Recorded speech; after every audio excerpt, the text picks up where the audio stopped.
Puji dan syukur selalu kita haturkan kehadiran Allah Subhanahu wa taala, yang mana Allah masih memberikan kita kesempatan lisan bisa bersolawat kepada Rasulullah. Ini merupakan anugerah yang agung, pemberian yang besar. Lisan kita yang banyak dosa bisa mengamalkan ibadah yang belum pernah makhluk melakukannya sebelum Allah menciptakannya, yaitu bersolawat sama Nabi Muhammad SAW. Sebelum Allah menciptakan bumi, sebelum Allah menciptakan manusia, terlebih dahulu Allah mengatakan innallaha wa malaikatahu yusalluna 'alan nabi. Allah dan para malaikatnya bersolawat. Jadi ketika kita membaca solawat apapun, ya, terutama membaca solawat da'ilal khairat, maka kita bergabung dengan amalan, dengan pekerjaan yang diamalkan oleh Allah Subhanahu wa taala. Kalau seandainya ditanya Allah sedang apa sekarang? Ya, Allah sedang apa? Sedang apa? Sholawat. Mau tanya apa lagi? Kan innallaha yusalluna. Allah selalu senantiasa setiap detik mulai zaman azali sampai nanti hari kiamat, tidak ada henti-hentinya, tidak ada berhentinya, tidak ada putus-putusnya bersolawat. Jadi kalau ditanya Allah lagi ngapain? Ya solawat. Malaikat lagi ngapain? Ya solawat. Ya, kalau kesampean nanya Mas Roy lagi ngapain? Di bawah tuh lagi vapean. Habib lagi ngapain? Lagi tiduran. Nah, tapi kalau Allah dan malaikat ngapain? Sholawat, tidak pernah terputus. Karena itu, ya, paling afdolnya amal adalah sholawat. Ya, kita ikhlas diterima sholawatnya, kita riya diterima sholawatnya, kita khusyuk diterima sholawatnya, kita nggak khusyuk diterima sholawatnya, bermodel-model apapun sholawat tetap diterima. Kenapa? Hakikatnya bukan kita yang sholawat, melainkan Allah yang bersolawat. Karena itu kalau ada hajat apa-apa, kalau ada perlu apa-apa, ada keinginan apa-apa, ya, maka seharusnya, sepatutnya dibarengi, dibuka semua hajat dengan membaca sholawat. Allahumma shalli ala Muhammad. Para jamaah yang dirahmati Allah Subhanahu wa taala, lebih-lebih ini hari Jumat adalah malam sholawat. Malam Jumat, malam sholawat. Hari Jumat juga adalah hari sholawat. Terserah mau sholawat apa, ya, akthiru minas sholawati minas sholati wassalam alayya fi lailatil gharra wa yaumil azhar. Perbanyaklah kalian bersolawat kepadaku di malam yang begitu indah dan hari yang istimewa. Apa itu? Hari Jumat. Tapi kalau hari Jumat sore setelah asar itu ada sholawat khusus yang dibaca 70 kali. Sholawat ummi namanya. Allahumma sholli ala sayyidina Muhammadin abdika wa rasulika an-nabiyil ummi wa ala alihi wa sahbihi wa sallam taslima. 70 kali, 80 kali kita baca, maka dicatat oleh Allah kita beribadah sebanyak 80 tahun. Dosa kita dihapus selama 80 tahun. Jadi masalah dosa itu nggak perlu, jangan sampai menghantui di dalam kehidupan kita. Dosa itu dijadikan renungan biar kita tidak melakukan dosa lagi. Dosa jangan jadikan beban sehingga kita ini gimana ya, jangan, ya. Dosa pasti Allah akan menghapuskan dosa, ya. Jangan jadikan beban. Dosa ini adalah buat renungan, bukan jadikan beban. Renungan, ya. Dosa adalah bukan beban, tapi dosa itu adalah renungan supaya tidak terjerumus lagi direnungi, biar gak kebeban. Nah itu tadi, Allah Subhanahu wa taala maha mengampunkan dosa. Kita hidup berapa tahun sekarang? 40 tahun paling tua, 50 tahun nggih. Sedangkan itu baca sholawat dihapus semua dosa oleh Allah 80 tahun. Masih angsul. Bagaimana kalau saat itu 1 kali Jumat? Bagaimana kalau 2 Jumat? Bagaimana setiap Jumat? Bagaimana selama sebulan? Bagaimana setahun? Sampai bisa bayangkan. Karena itu orang kalau gemar sholawat, insya Allah dosanya bersih, kesalahannya bersih, derajatnya naik, hajatnya qabul, usahanya lancar, kesulitannya semua akan dibantu oleh Allah Subhanahu Wa Taala, akan dilancarkan berkat sholawat. Karena itu baca sholawat. Nah, para jamaah yang dirahmati Allah Subhanahu Wa Taala, itu saja ya sedikit masalah sholawat. Kita akan lanjut pembahasan kita di dalam kitab Maraqil Ubudiyah. Qala al-musannif rahimahullah taala wa nafa'na bihi wa bi'ulumihi. Amin. Wa'lam anna nasa fi talabil ilmi ala thalathati ahwal. Ketahuilah bahwa orang mendengarkan ilmu, orang meresap ilmu, orang belajar ilmu itu dibagi menjadi 3 golongan. Yang pertama yaitu rajulun talabul ilmi liyattakhidhu zadahu ila ma'ad wa lam yasik bihi illa wajhullah wa darul akhirah fa hadza minal faizin. Orang tidak hadir ke majelis, orang tidak mondok, orang tidak belajar, orang tidak mendengarkan ilmu kecuali apa? Untuk menambah bekal dia supaya ibadahnya sampai sempurna, supaya dia mendapatkan bekal yang banyak ketika meninggal dunia. Tujuannya itu satu, untuk ibadah. Ya, untuk ibadah, untuk akhirat, cari pahala. Enggak bertujuan apa-apa kecuali surga, tidak bertujuan apa-apa kecuali akhirat, tidak bertujuan apa-apa kecuali Allah Subhanahu wa Ta'ala.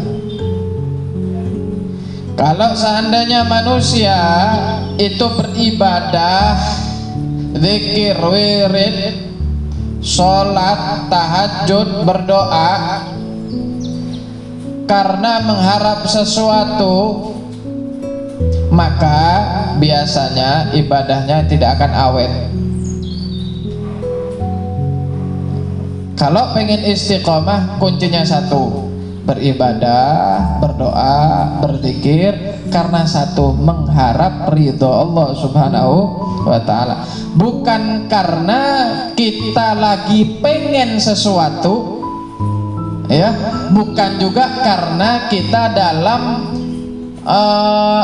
menghadapi kesulitan gara-gara sesuatu, bukan karena mencari sesuatu, bukan karena takut sesuatu. Mencari sesuatu ini apa? Misal biar cepet dapat jodoh, biar cepet kawin, ya tahajud lah. Ternyata sebulan digawe, sebulan dikerjain, jodoh gak ada datang-datang. 2 bulan, 3 bulan koler, males sudah. Mana ini? Saya sudah sholat duha, saya sudah tahajud, saya ikut majelis, mana ini?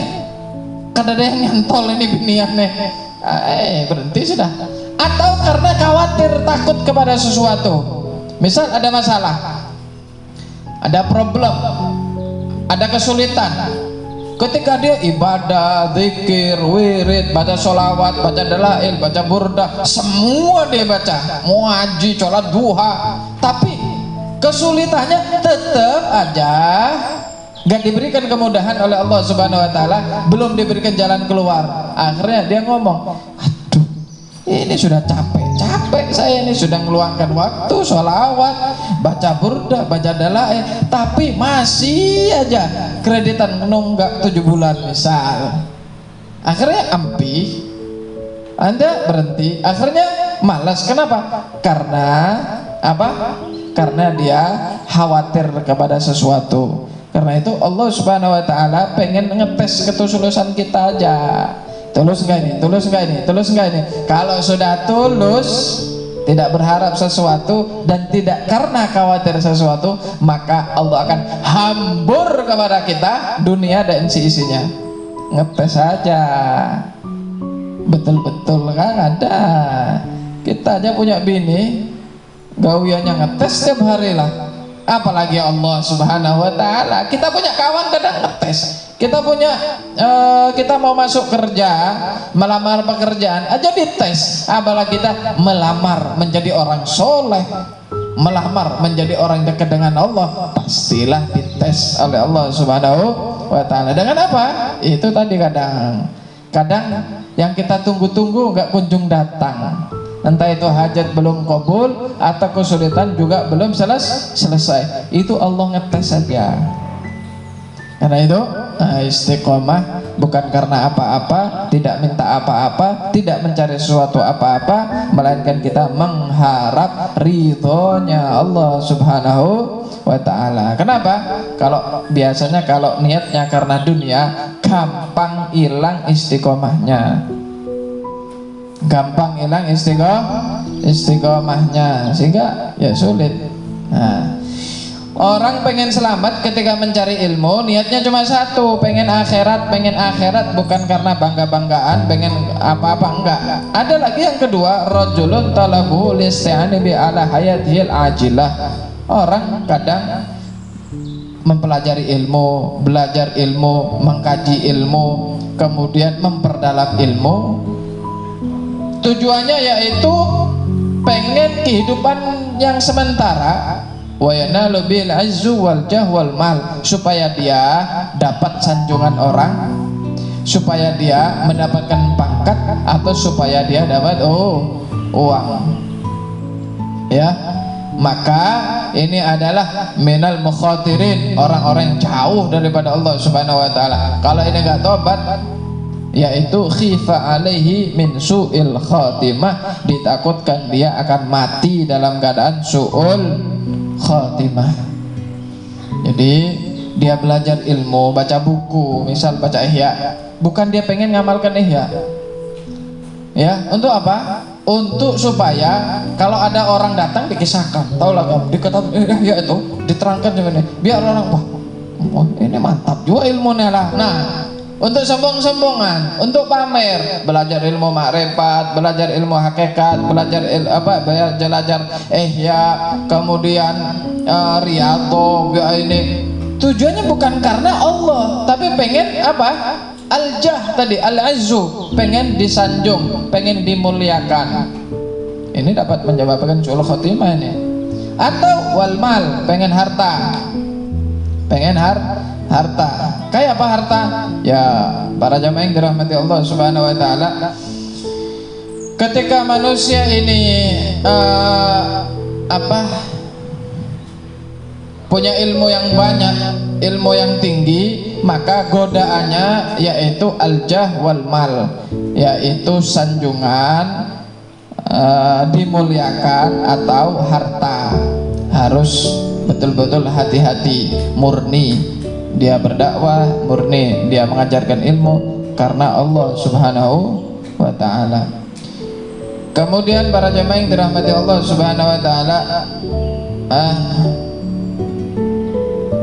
kalau seandainya orang tersebut tobat sebelum datangnya ajal, maka at-tahaqquq minal faizin, dia menjadi orang-orang yang beruntung karena dia sudah punya bekal ilmu. Sebetulnya dengan ilmu sudah ada, dia pintar ngaji, pintar baca kitab, sudah hadir pengajian, macam-macam. Ya, cuma niatnya melenceng.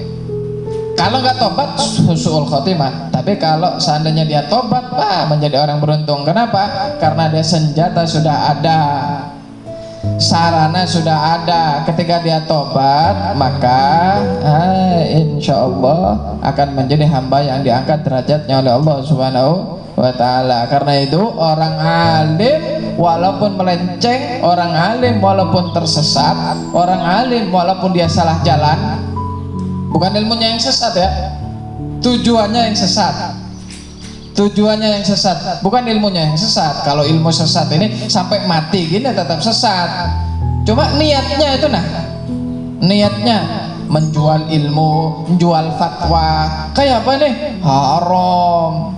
Wah, adakah mendapat? Oke, kena jual anu kena ini dapat dari Pak Menteri berapa 500 juta kena ulun carikan, kayaknya ada yang menghalalkan jar. Nah kayak itu tuh aja. Jadi salah dalam pelaksanaan, salah dalam praktek, salah niat, salah tujuan, tapi ilmunya bujur aja. Tapi kalau ilmu yang sesat sampai kapanpun ya tetap sesat. Makanya itu ada ulama akhirat, ada ulama dunia, ada ulama pewaris Nabi, ada ulama ilmunya sama, belajarnya sama, kajiannya juga sama, kitabnya juga sama, cuma beda. Ada ulama dunia, ada ulama akhirat, ada pewaris Nabi, ada pewaris setan. Sama ilmunya itu aja. Fa inna ta'ib minadz dzambi kaman la dzambalah. Orang-orang yang bertobat daripada dosa itu seperti orang yang tidak punya dosa sama sekali. Yang terakhir yaitu istahwadhu alaihi syaiton. Ilmunya apa? Dia belajar ilmu karena hatinya terpenuhi oleh yang namanya godaan syaitan.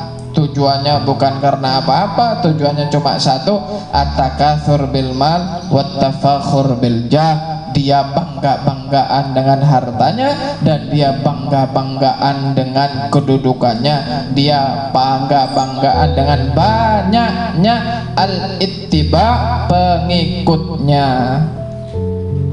Sehingga dikatakan oleh Imam Junaid, betapa banyak orang-orang yang mulia di mata manusia, kemudian jutaan dia punya murid dan pengikut, tapi la qimata indallah, tidak ada harganya sama sekali di mata Allah. Ada. Nah ini godaan orang yang alim, bagi orang-orang yang punya ilmu banyak. Tapi kalau kita orang awam nih ikut aja. Cuma kita sebagai orang awam harus hati-hati, ulama mana yang harus kita ikuti, ulama mana yang harus kita jauhin. Tapi yang namanya ulama semua wajib dihormati. Semua ulama wajib dihormati. Ulama yang zuhud gak mau dunia, atau ulama yang kayaknya ini kepejabat terus. Nggih. Ada ulama juga gawiannya ini ngumpulin duit terus. Namanya ulama tetap dihormati. Kalau ngikuti kena, nanti dulu kita lihat ulama yang menuntun kita kepada Rasulullah enggak, yang menuntut akhlak kita baik enggak, tambah hari kita tambah ahli ibadah enggak. Kalau itu ulamanya kita ikuti. Tapi lain daripada itu enggak sama dengan wali-wali yang ada itu, jauhin, hormati tetap, tapi ngikuti tidak. Tapi kadang para jamaah yang dirahmati Allah Subhanahu wa taala, cara ulama berdakwah, cara ulama menyampaikan hak, menyampaikan ilmunya itu beda-beda. Kita juga nggak boleh suudzon sama ulama. Sukanya gandengan terus ke pejabat kemana-mana, kanan kiri depan belakang, gandengan terus sama pejabat. Siapa tahu tujuannya bukan dia pengen deket ulama, pengen deket sama pejabat. Siapa tahu emang dia pengen nasihat dengan para umaro. Kenapa? Karena ketika satu kalimat aja didengar oleh umaro, berhasil satu kalimat aja, maka ini kalimat akan manfaat kepada seluruh Indonesia gara-gara orang satu. Misal ulama mendekati umaro. Ya apa ini? Ini kan generasi kita ini nggak boleh yang namanya mabuk, gak boleh. Ya sudah, dilarang beredar minuman keras, tandangan tegur, maka seluruh Indonesia habis minuman keras, nggak ada orang mabuk. Nah, itulah hikmahnya, salah satu hikmahnya berdakwah kepada umar, para pejabat, presiden, gubernur, gitu-gitu. Karena itu umar yang soleh, pejabat, pemimpin yang soleh itu lebih afdal daripada 1000 ulama, Loh kenapa? Karena ulama misal nih ulama mau nutup tempat pelacuran. Di mana lah, di sinilah. Bayar masih ada kah?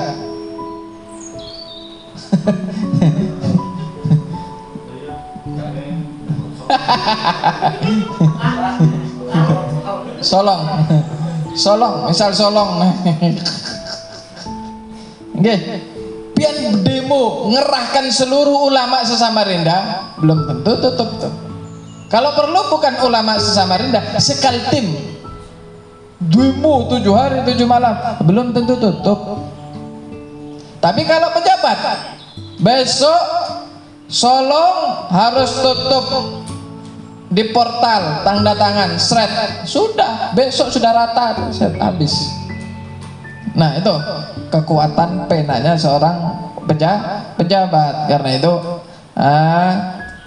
bagaimanapun ulama tetap kita hormati, walaupun kadang kelihatannya itu melenceng. Mungkin kita kalau husnudzon itu kepada siapapun dosa, tapi kalau kita husnudzon walaupun salah, itu kok bisa iya, padahal ya kong kali kong antara ulamanya sama umaroknya kan. Tapi kayak apa? Oh kada beb, itu anu aja, itu teman akrab aja, padahal dikasih duit kada maunya.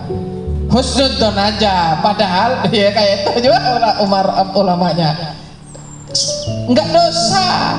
Tapi kalau kita suudzon, maka kita nanti akan menimbulkan dosa. Tapi kalau husnudzon tidak ada ruginya walaupun salah. Tapi kalau suudzon maka benar pun itu sudah dosa, apalagi salah.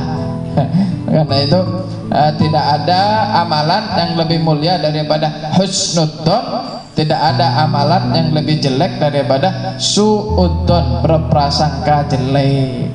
Jangan prasangka jelek sama orang. Waspada boleh, hati-hati boleh.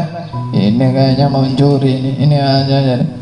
Bukan bukan suudzon. Waspada harus. Waspada itu harus. Nah ini 3 golongan orang-orang yang hatinya dia mempelajari ilmu, dia belajar ilmu, memperdalam ilmu. Pertama, dia tujuannya karena akhirat. Yang kedua, tujuannya karena dunia. Yang ketiga, lebih parah lagi, untuk memperbanyak dunia, memperbanyak harta, dan untuk bangga-banggaan, dan untuk memperbanyak pengikut. Naudzubillah, ini nanti paling pedihnya siksaan ulama yang seperti ini. Siapa itu? Wallahu alam, tidak ada yang tahu. Nanti siapa-siapa baru ketahuan di sisi Allah Subhanahu wa ta'ala. Para jamaah yang dirahmati Allah Subhanahu wa ta'ala,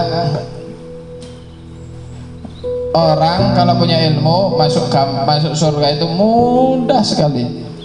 Orang begitu juga punya ilmu masuk neraka itu mudah sekali. Orang awam bermaksiat, ya maklumlah orang awam. Tapi kalau seandainya orang alim melakukan dosa, itu pahalanya double. Kenapa? Karena dia bermaksiat, karena dia melakukan dosa, sedangkan dia tahu itu adalah hal yang dilarang oleh Allah Subhanahu wa ta'ala. Kalau orang nggak pernah hadir majelis, orang awam, nggak bisa ngaji, jarang ibadah, kemudian maksiat, ya masih maklum lah.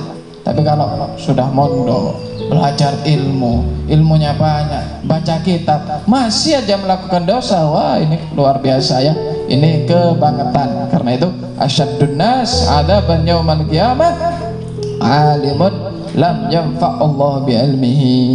Paling pedihnya adab di hari kiamat adalah seorang alim, ya, banyak ilmu, menguasai macam-macam ilmu, tapi tidak diberikan manfaat ilmunya oleh Allah Subhanahu wa ta'ala. Hatinya tetap sombong, mulutnya tetap pedas, mulutnya seringnya cimaki orang, kemudian hatinya tetap kotor, suka nyalahkan orang lain, suka macam-macam. Ini tanda kan berarti enggak beres. Orang awam aja tahu kok mana orang yang baik, mana orang jahat. Kita ngelihat orang awam aja jahat, males kita bergaul, apalagi ngelihat orang alim, orangnya jahat. Wah, ini tambah lagi. Mudah-mudahan Allah Subhanahu wa taala berikan kita ilmu yang barokah, berikan kita ilmu yang manfaat, sehingga kita menjadi orang-orang yang selamat dunia maupun akhirat. Amin ya rabbal alamin. Ilmu untuk apa? Ilmu adalah untuk ma'rifatullah, untuk supaya kita kenal dengan Allah, tahu kepada Allah. Ya. Karena Allah ini adalah sesuatu wajibul wujud, yang wajib adanya dan wajib kita kenal kepada Sang Pencipta kita. Tuhan kita ini keren. Ya. Allah itu adalah, kalau dalam bahasa Arab itu adalah wajibul wujud. Wajib emang ada. Dan wujud itu nggak harus kelihatan mata. Ada itu nggak harus kelihatan, ada itu nggak harus dirasa, ada itu nggak harus bisa dipegang, ada itu nggak harus bisa disentuh. Sesuatu yang ada. Contoh apa? Kita dipukul, aduh sakit. Mana sakitnya? Bisa dilihat lah. Ada bentuknya lah. Ada nggak sakit? Ada. Rasa cinta ada nggak? Ada. Mana coba rasa cinta? Ada bentuknya lah. Ada gambarnya lah, bisa dipegang. Dipegang aja gak bisa, apalagi dimakan. Rasa benci, rasa cinta, rasa benci, kemudian akal. Ini adalah ciptaan Allah. Akal itu ada, roh itu ada, rasa itu ada. Lang makhluknya aja yang ada. Sama-sama ciptaan, kita tidak bisa melihat, kita tidak mampu merasakan, kita tidak mampu memegang, apalagi Allah Subhanahu wa ta'ala. Karena itu Allah itu ada, ya, wujud, bukti wujudnya Allah, ya ini wujudnya kita sebagai makhluk Allah Subhanahu wa ta'ala. Mampukah Allah mewujudkan dirinya agar bisa dilihat oleh mata manusia? Ya mampu Allah. Bisakah Allah? Ya bisa. Bisakah Allah? Bisa. Tapi ketika Allah menunjukkan dirinya kelihatan oleh mata, maka Allah menyalahin kodratnya, menyalahin ketentuannya. Allah mengatakan laisa kamitslihi syai'un. Allah tidak sama dengan makhluk atau sesuatu apapun. Ketika Allah menampakkan wujudnya, berarti dikenal nggak? Dikenal nggak? Ya kenal. Ini Allah. Berarti bukan Allah itu. Kenapa? Karena mata mengenal. Ini Allah. Padahal Allah laisa kamitslihi syai'un. Allah ini tidak sama dengan sesuatu. Ketika kelihatan, ya berarti bukan Allah lah. Kenapa? Karena Allah ini laisa kamitslihi syai', tidak sama dengan apapun dan suatu apapun. Kalau Allah berkehendak ya mau, tinggal Allah berkehendak kan enggak, gitu aja. Bukan kehendak kita, bukan kemauan kita, tapi kemauan Allah Subhanahu wa ta'ala. Kemudian mata kita mengkaji ilmu yang tinggi, habis itu kita sebagai makhluk yang biasa ini ciptaan Allah, mampukah kita melihat Allah? Mampukah? Jawabannya tidak akan mampu. Kenapa? Karena manusia itu terbatas. Manusia itu ada batasnya. Dia tidak bisa melihat sesuatu yang dekat, dia tidak bisa juga melihat sesuatu yang jauh. Jangan jauh-jauh Allah langit. Tangan kita, tangan pian bisa dah. Ya tangan pian tempelkan, bisa dilihat. Gak bisa lah. Kenapa? Begitu dekatnya sampai tidak bisa dilihat. Begitu juga mata, tangan ini gak bisa dilihat karena begitu jauh. Jadi manusia itu serba kekurangan matanya ini. Terlalu besar gak bisa melihat, terlalu kecil gak bisa melihat. terlalu jauh gak bisa melihat, terlalu dekat juga tidak bisa melihat. Ya inilah manusia. Inilah manusia nggak mampu. Karena apa? Melainkan sesama makhluk aja, sesama ciptaan aja, mata ini tidak mampu memandang, apalagi kepada Sang Pencipta yaitu Allah Subhanahu wa Ta'ala. Ketika Nabi Musa alaihissalam meminta diperlihatkan Allah Subhanahu wa Ta'ala, maka Allah bertajalli kepada gunung, gunung pun pecah menjadi debu. Nabi Musa pingsan. Nabi Musa pingsan. Bayangkan, itu pantulan, Jar. Itu pantulan. Bukan Allah mau menampakkan wujudnya, tapi Allah menampakkan pantulan wujudnya. Karena itu enggak ada. Nabi Musa pun enggak ingat apa tadi lah. Apa tadi? Kok bisa gunung pecah? Nah itu kenapa? Karena manusia itu terbatas, makhluk setinggi-tingginya ilmu, setinggi-tingginya ma'rifat kepada Allah, bahwa wujudnya kita adalah salah satu bukti wujudnya Allah, sebatas itu.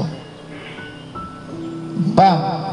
Ya, wujudnya kita adalah bukti wujudnya Allah. Kalau sudah bukti ya bedalah antara kita dengan Allah. Ya beda. Nah, karena itu para jamaah yang dirahmati Allah Subhanahu wa Ta'ala, ilmu Allah menciptakan akal untuk meresap ilmu. Ilmu untuk apa? Ilmu itu supaya kita bisa kenal dengan Allah Subhanahu wa Ta'ala. Karena itu percuma mencari ilmu, percuma banyak-banyak ilmu kalau tidak kenal dengan Allah Subhanahu wa Ta'ala. Kenapa? Karena akan menjadikan manusia itu ahli dosa, ahli maksiat. Gak kenal sama Allah, ya dia berdosa lah.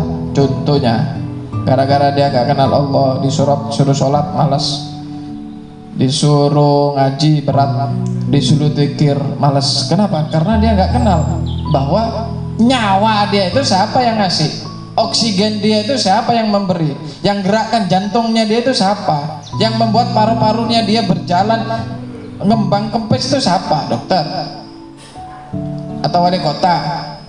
Kalau sudah tahu, ya Allah, saya ini nyawa dikasih Allah, ini wah syukur terus, zikir terus. Kenapa? Karena dia tahu makrifat siapa dirinya dan siapa Allah Subhanahu wa Ta'ala. Nah itu salah satu hikmah manfaat ketika kita kenal dengan Sang Pencipta kita yaitu Allah Subhanahu wa Ta'ala. Masya Allah, ini saja mungkin ya pertemuan kita malam hari ini. Mudah-mudahan berkah, mudah-mudahan manfaat, mudah-mudahan semuanya menjadi orang-orang yang selamat dunia maupun akhirat. Amin, amin ya rabbal alamin. Ya arhamar rahimin, ya arhamar rahimin, ya arhamar rahimin. Farij 'alal muslimin, ya arhamar rahimin, ya arhamar rahimin, ya